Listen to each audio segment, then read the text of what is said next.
কুনাল বারবার বলছিল, মামি আপনি অনেক মিষ্টি, অনেক কিউট। আমি মজা করে বললাম, তাহলে পাশের বাড়ির মেয়েদের নিয়ে ভাবছ কেন? আমার মধ্যে কি খুঁত দেখলে? কুনাল একটু হেসে বলল, মামি আপনি এসব কি বলছেন? আপনার মাথা তো ঠিক আছে। তাই বুঝি। তাহলে আজ সকালে যখন আমি প্রীতমকে খাওয়াচ্ছিলাম তখন তুমি কি করছিলে? আর যখন আমি ফ্লোরে কিছু তুলছিলাম তখন? আমার এত কথা শুনে কুনালের মুখ হা হয়ে গেল। সে লজ্জা পেয়ে বলল, সরি মামি। আমি আর তাকে কিছু বলার সুযোগ দিলাম না। আমি তাকে আমার ঘরে নিয়ে গেলাম। আমার নাম পূজা। আমি ৩০ বছর বয়সী বিবাহিত মহিলা এবং আমার বিয়ে হয়েছে ৫ বছর হল। আমাদের একটি ১ বছরের ছেলে রয়েছে। আমি এখনো আগের মতোই আকর্ষণীয় দেখতে ছিলাম এবং সম্ভবত এই কারণেই আমার সম্পর্কে অনেকেই আগ্রহী হয়ে থাকে। বাইরে বের হলেই সবাই আমার দিকে তাকিয়ে থাকে। আমার ভাগনা কুনালের সাথেও এমনই কিছু ঘটে যায়। যদিও আমি তাকে বুঝিয়েছিলাম যে এটি সঠিক নয় এবং এটি জানাজানি হলে সমস্যা হতে পারে, তবুও সে থামেনি। ফলে পরিস্থিতির চাপে আমাকেই শেষমেশ তার কথা মানতে হয়। এরপর ১ মাস ধরে আমাদের মধ্যে যা ঘটে তা নিয়ে আরও কিছু কথা বলবো এই গল্পে। আমি এক বাচ্চার মা হলেও আমি আমার শরীরের অনেক যত্ন নিতাম।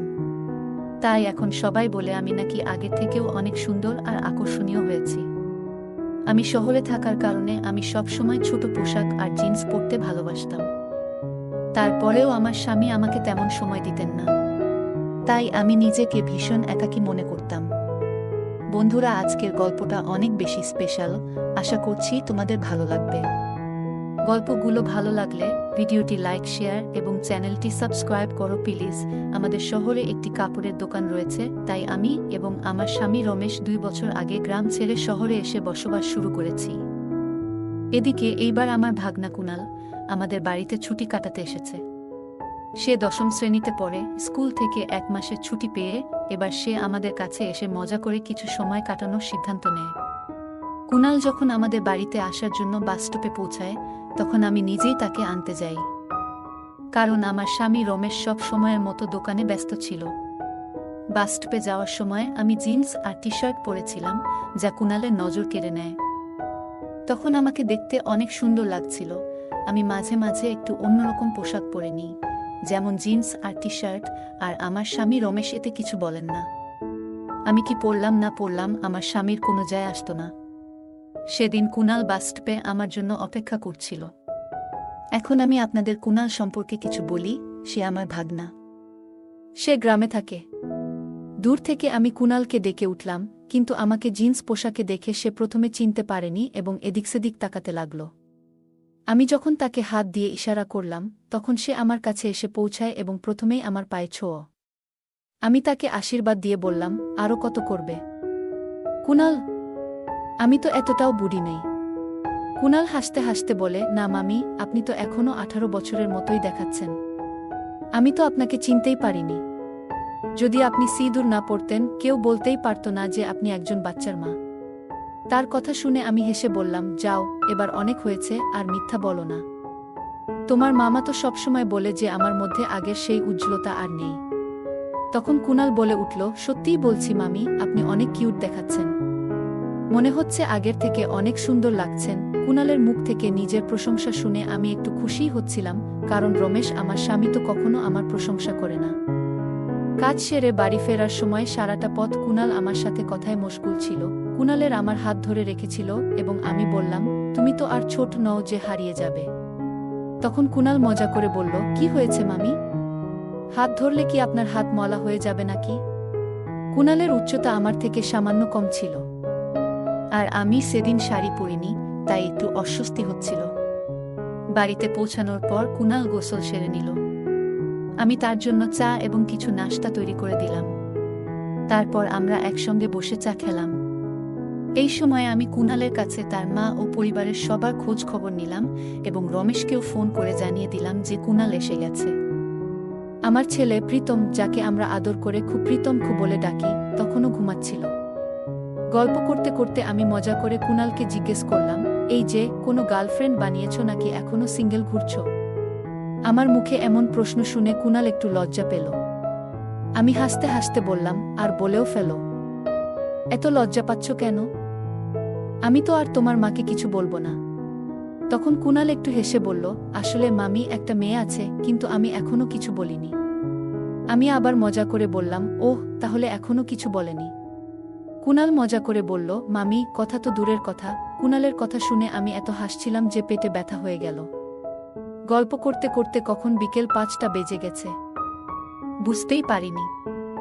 এদিকে আমার ছেলে প্রীতম ঘুম থেকে উঠে গেছে, তাই কুনাল তার সাথে খেলতে শুরু করল, আর আমি বাড়ির কাজকর্মে ব্যস্ত হয়ে গেলাম। কিছুক্ষণ পর কুনাল প্রীতমকে নিয়ে আমার কাছে এলো, কারণ সে কাঁদছিল। কুনাল বলল, মামি, অনেকক্ষণ ধরে সে শান্ত হচ্ছে না, আপনি একটু সামলান।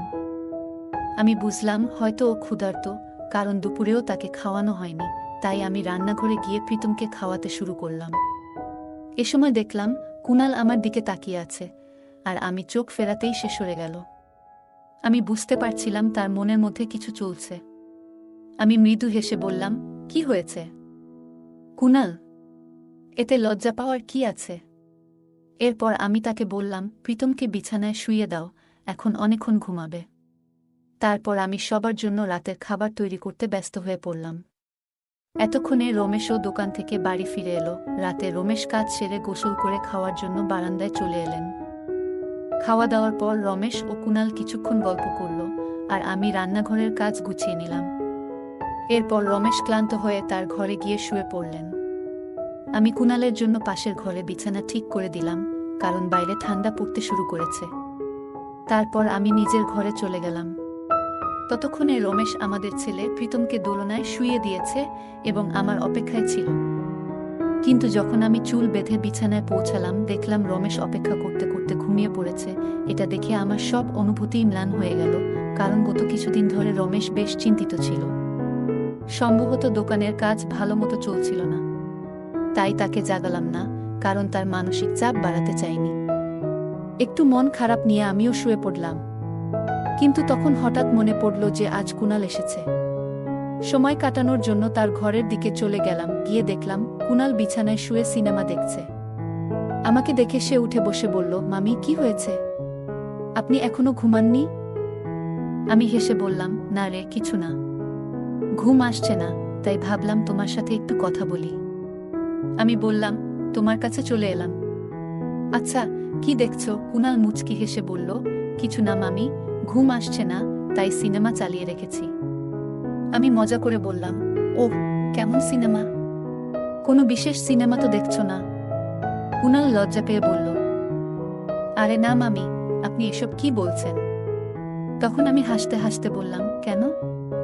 হিন্দি রোমান্টিক সিনেমা তুমি দেখো না নাকি? কুনাল বলল, হ্যাঁ, মাঝে মাঝে দেখি। এরপর কুনালও মজা করে জানতে চাইল, মামি, আপনি কি দেখেন? আমি হেসে বললাম, আরে হ্যাঁ, আমি তো তোমার মতোই মাঝে মাঝে দেখি। কুনাল হাসতে হাসতে বলল, আপনি এত মজার মজার কথা বলেন মামি, ইচ্ছা করে আপনার সাথে সারা রাত গল্প করি। আমি হেসে বললাম, 1 মাস থাকলে দেখবে আমার কথা শুনতে শুনতে তোমারও বিরক্ত লাগবে, যেমন তোমার মামার হয়। তখন কুনাল একটু অবাক করে বলল, মামি, যদি কিছু মনে না করেন, একটা কথা বলবো। আমি বললাম, বলো কুনাল, আমি কেন কিছু মনে করব? কুনাল বলল, মামি, যদি আপনার আশেপাশে আমার বয়সী কোনো মিষ্টি মেয়ে থাকে, তাহলে আমার সাথে একটু আলাপ করিয়ে দেবেন। তাহলে আমার ছুটিগুলোও ভালো কাটবে। আমি একটু মজা করে বললাম, ওহ, ভালো তো, এতই সহজ ভাবছো তুমি? কুনাল বারবার বলছিল, মামি, আপনি অনেক মিষ্টি, অনেক কিউট। আমি মজা করে বললাম, তাহলে পাশের বাড়ির মেয়েদের নিয়ে ভাবছো কেন? আমার মধ্যে কি খুঁত দেখলে? কুনাল একটু হেসে বলল, মামি, আপনি এসব কি বলছেন? আপনার মাথা তো ঠিক আছে, তাই তো? আমি মুখ গোমড়া করে বললাম, এটা কি বললে? কি মনে করছো আমি কিছু বুঝি না? আজ সকালে যখন আমি প্রীতমকে খাওয়াচ্ছিলাম, তখন তুমি কি করছিলে? আর যখন আমি ফ্লোরে কিছু তুলছিলাম, তখন? আমার এত কথা শুনে কুনালের মুখ হা হয়ে গেল। সে লজ্জা পেয়ে বলল, সরি মামি, আমি তো মজাক করছিলাম। আমি হেসে বললাম, আরে সরি বলার কিছু নেই, তোমরা ছেলেরা ঠিক এই রকমই। আগে গম্ভীর হয়ে কথা বলো, তারপর সরি বলে আমাদেরই অপ্রস্তুত করে দাও। তখন কুনাল আমাকে খুশি করতে বলল, মামি, আপনি রেগে গেলে আরো সুন্দর লাগে। আমি একটু মজা করে বললাম, ওটা না, এখন অনেক হয়েছে। এবার ঘুমাতে যাও, আমাকেও সকালে উঠতে হবে। যখন আমি বের হচ্ছিলাম কুনাল আমার হাত ধরে বলল, মামি আমরা তো এখন বন্ধু, কবে আবার আপনার সাথে গল্প করতে পারবো?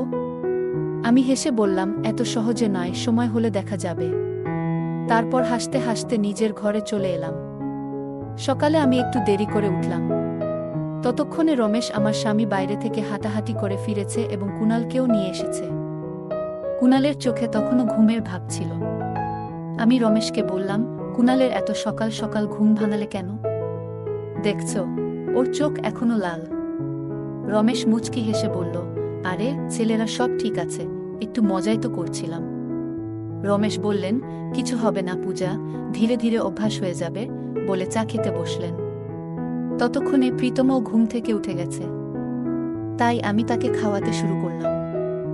এরপর রমেশ বলল, পূজা তুমি তাড়াতাড়ি আমাদের জন্য দুপুরের খাবারটা বানিয়ে দাও।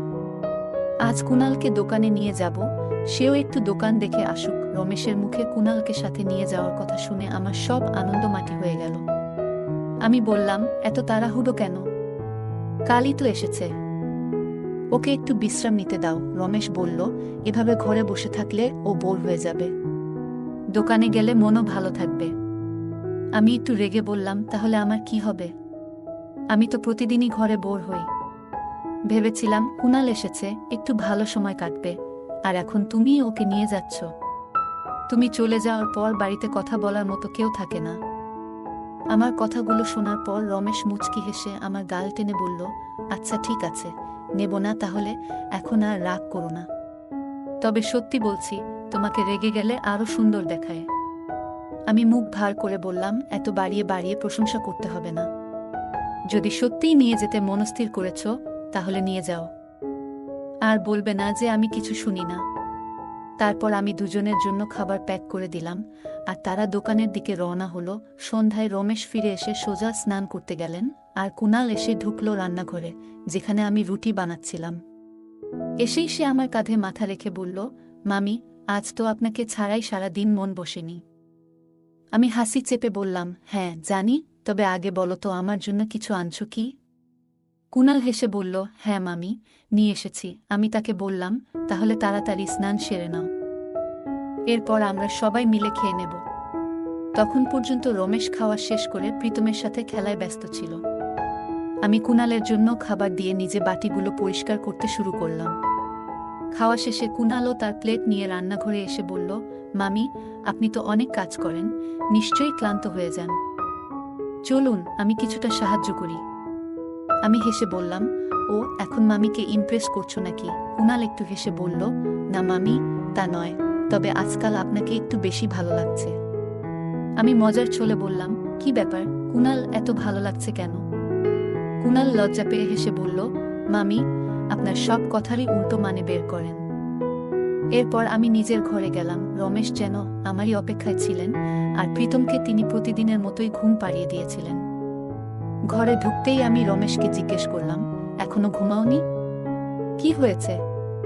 রমেশ এসে বললেন, আসলে ঘুম আসছে না, তাই একটু জেগেছিলাম। আমি একটু মজা করেই বললাম, আচ্ছা, আর যখন আমায় ঘুম আসতো না তখন তো কিছু বলনি। রমেশ একটু থেমে বললেন, পূজা তুমি তো জানো গত কয়েকদিন ধরে দোকানের কাজটা ঠিকমতো চলছে না, তাই একটু চিন্তায় ছিলাম।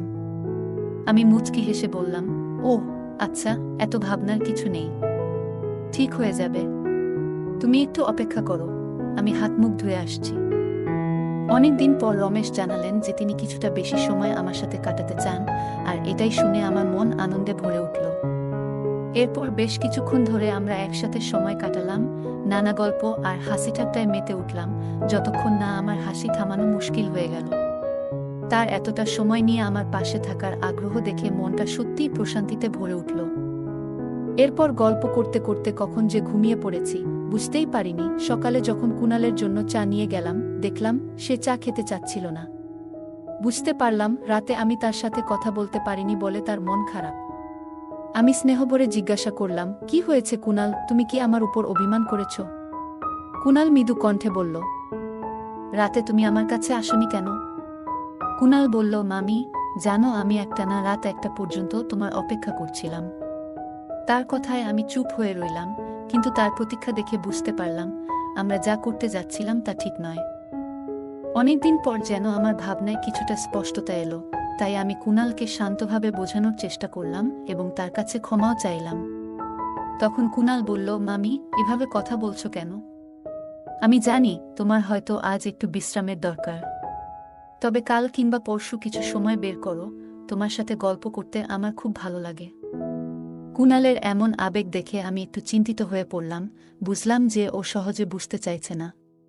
ঠিক সেই সময় রমেশ ডাক দিয়ে বলল, পূজা, শিগগিরই খাবারটা গুছিয়ে দাও, আজ আমাকে তাড়াতাড়ি বের হতে হবে। আমি রান্নাঘরে গেলাম, রমেশের জন্য খাবার প্যাক করলাম।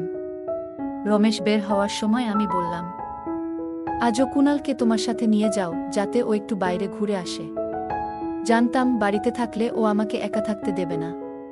তবে রমেশ একটু অবাক হয়ে বললেন, কালও তো তুমি বললে ওকে বাড়িতে থাকতে দাও, আর আজ সাথে নিয়ে যাওয়ার কথা বলছো। ও তো দোকানে মনও বসাতে পারছে না। এটা বলেই রমেশ চলে গেলেন। কুণাল ঘর থেকে বেরোতেই আমার পিছু পিছু রান্নাঘরে চলে এলো এবং আমাকে বোঝানোর চেষ্টা করতে লাগলো, প্লিজ মামি, একটু ভাবো। তার এমন অনুরোধ দেখে বুঝতে পারছিলাম সে হয়তো সহজে মানবে না এবং তার এই জেদটার কারণও আংশিকভাবে দায়ী আমি নিজেই। অবশেষে ভাবলাম, আচ্ছা কুণাল, ঠিক আছে, চলো ঘরে যাই। কিন্তু তখনই কেন যেন আমার চোখে জল চলে এলো। কুণাল সেটা দেখে অবাক হয়ে জিজ্ঞেস করল, মামি, তুমি কি সত্যিই খুশি নও? তার প্রশ্ন শুনে অজান্তেই আমার চোখ ভিজে উঠল আর আমি তার পায়ের কাছে বসে বললাম, প্লিজ কুণাল, আমাকে ক্ষমা করে দাও। আমারই ভুল ছিল, তোমার সাথে এমন মজা করা উচিত ছিল না। যেদিন তুমি এখানে এলে তখন থেকেই কেমন একটা অস্থিরতা অনুভব করছিলাম। বুঝতে পারছিলাম তোমার প্রতি একটা অদ্ভুত টান অনুভব করছি, কিন্তু পরে বুঝতে পারলাম এটা ভুল। এটা ঠিক নয়, তুমি তো আমার ছেলের মতো। আমাদের সম্পর্কটা এমন হওয়া উচিত নয়। প্লিজ আমাকে ক্ষমা করো। আমার কথা শোনার পর কুণাল আর এক মুহূর্তও সেখানে থাকেনি। দ্রুত নিজের জিনিসপত্র গুছিয়ে গ্রামের বাড়িতে ফিরে যাওয়ার সিদ্ধান্ত নিল। সেও তার ভুল বুঝতে পারছিল। আসলে প্রতিটা সম্পর্কের একটা সীমা থাকে যা অতিক্রম করা ঠিক নয়। গল্পে কুণালের প্রতি মাতৃসুলভ মমতা এবং কুণালের কিছু আবেগের কারণে একটি সীমানা অতিক্রম করার প্রবণতা তৈরি হয়েছিল। তবে সময়মতো ভুল স্বীকার এবং সঠিক সিদ্ধান্ত গ্রহণ তাদের সম্পর্ককে সঠিক পথে ফিরিয়ে আনে। এই গল্পে কুণালের প্রতি মূল চরিত্রের মমতা এবং স্নেহ ছিল মাতৃসুলভ। কিন্তু যখন সেই মমতা এবং স্নেহ কিছু সীমারেখা অতিক্রম করার পর্যায়ে পৌঁছে যায়, তখন তিনি উপলব্ধি করেন যে সম্পর্কের একটি নির্দিষ্ট সীমানা থাকা উচিত। প্রতিটি সম্পর্কের মধ্যে কিছু অপ্রকাশিত সীমা থাকে যা অতিক্রম করা সম্পর্ককে জটিল করতে পারে এবং ভুল বোঝাবুঝি তৈরি করতে পারে। কুণালের প্রতি তার আবেগ ছিল ভালোবাসার মতোই, কিন্তু সেই ভালোবাসা যেন ভুল পথে না যায় সেদিকে মনোযোগী থাকা প্রয়োজন ছিল। প্রায়শই সম্পর্কের সমস্যাগুলির সমাধান খোলামেলা কথোপকথনের মধ্যেই নিহিত থাকে। গল্পের মূল চরিত্রটি কুণালের সঙ্গে সোজাসুজি কথা বলেন এবং নিজেদের মধ্যে সৃষ্ট ভুল বোঝাবুঝির সমাধান করেন। তার খোলামেলা কথোপকথন কুণালকে নিজের অবস্থান এবং অনুভূতির ব্যাপারে সচেতন হতে সহায়ক হয়। এই ধরনের সৎ এবং সরল যোগাযোগ আমাদের ব্যক্তিগত জীবনের বিভিন্ন সম্পর্কের সমস্যাগুলো সমাধানে অত্যন্ত গুরুত্বপূর্ণ। গল্পে আমরা দেখতে পাই যে সংযম এবং আত্মনিয়ন্ত্রণ একটি সম্পর্ককে সঠিক পথে রাখতে কতটা সহায়ক হতে পারে। মূল চরিত্রটি বুঝতে পারেন যে তার আবেগকে নিয়ন্ত্রণে রাখা জরুরি, কারণ তা সম্পর্কের সৌন্দর্য এবং মর্যাদাকে হুমকির মুখে ফেলে দিতে পারে। এই শিক্ষা আমাদের মনে করিয়ে দেয় যে আমাদের আবেগ এবং অনুভূতির প্রতি সংযম থাকা অত্যন্ত প্রয়োজনীয়, বিশেষত তখন যখন সেগুলো সম্পর্কের সীমানা অতিক্রম করার ঝুঁকিতে থাকে। গল্পের শেষের দিকে কুণাল নিজের ভুল বুঝতে পেরে নিজেকে দূরে সরিয়ে নিয়ে যায়। এটি সম্পর্কের মর্যাদা এবং সীমা রক্ষা করার জন্য তার নিজস্ব সিদ্ধান্ত। প্রতিটি সম্পর্কের ভিত্তি হল পারস্পরিক সম্মান, যার অভাবে সেই সম্পর্ক অবমূল্যায়িত হতে পারে। কুণাল এবং মূল চরিত্রের মধ্যে সম্পর্কের প্রতি এই শ্রদ্ধাবোধ এবং বোঝাপড়া তাদের ভুল বুঝতে এবং একে অন্যের প্রতি শ্রদ্ধা প্রদর্শন করতে সহায়তা করে। গল্পটি শেষ পর্যন্ত আমাদের জানায় যে প্রতিটি ভুলই একটি শিক্ষা। এই অভিজ্ঞতা তাদের উভয়ের জন্যই শিক্ষণীয়, যা ভবিষ্যতে তারা সম্পর্কের ব্যাপারে আরও সচেতন এবং সংযত হয়ে উঠতে পারবেন। গল্পটি দেখায় যে ভুল থেকে শিক্ষা নিয়ে তা পরবর্তীতে সঠিক পথে পরিচালিত করাই সবচেয়ে বড় আত্ম উন্নয়ন। অতএব এই গল্পটি আমাদের বোঝায় যে সঠিক সম্পর্ক বজায় রাখতে পারস্পরিক বোঝাপড়া, শ্রদ্ধা এবং সীমানার প্রতি সম্মান থাকা অত্যন্ত প্রয়োজন। আবেগ থাকা সত্ত্বেও সংযম বজায় রাখা, আত্মনিয়ন্ত্রণ করা এবং সম্পর্কের মর্যাদা রক্ষা করা হলো এই গল্পের প্রধান শিক্ষণীয় বিষয়। বন্ধুরা, যদি এই গল্পটি ভালো লেগে থাকে তাহলে দয়া করে ভিডিওটি লাইক করুন এবং আমাদের চ্যানেলটি সাবস্ক্রাইব করুন। পাশে থাকা বেল আইকনটি প্রেস করুন যাতে করে আমরা যখনই নতুন ভিডিও আপলোড করি তার নোটিফিকেশন সবার আগে আপনার কাছে পৌঁছে যায়। ধন্যবাদ, দেখা হবে আমাদের পরবর্তী ভিডিওতে।